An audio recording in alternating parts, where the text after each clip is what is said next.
Wat weet je, het weer een prachtige dag net, nooit simmer waar. Oké, de week was even bewolking, de zinnen weer erbij, maar dan heb je toch die hege temperatuur nog. En het zal al je wat oors worden. Eerst krijgen we een dip en later wordt het al je wat schraler. Laat ik het maar op een richtje zetten. Allereerst, toen en vannacht staan er gewoon meer en meer bewolking vanuit het westen naar.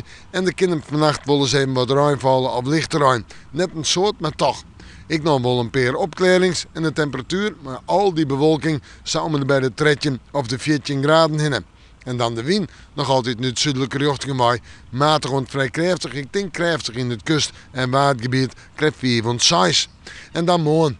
Jawel, een dag met een protte bewolking. Ik is even wat ruim, maar ik flinke droge perioden. En die droge perioden hadden oerhoorn. Hier en daar kunnen de zinnen nog eens even te pas komen, maar de bewolking is toch wel meest aanwezig.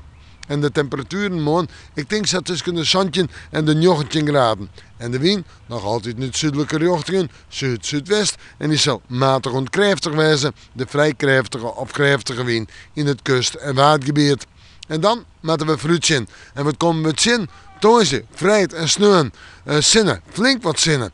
En de temperaturen, ja, die gaan staan gewoon wat waarom. Richting de 16 graden in het weekend. Dan krijgt het waarlijk wat een schraal karakter. Maar die oostelijke wind. Maar het is wel sterk droeg in het waar. Een opstekker van de boeren. En wij kunnen er gewoon op uit. Maar het bloed droeg in en na het weekend. We moeten morgen maar weer even in het waarsje.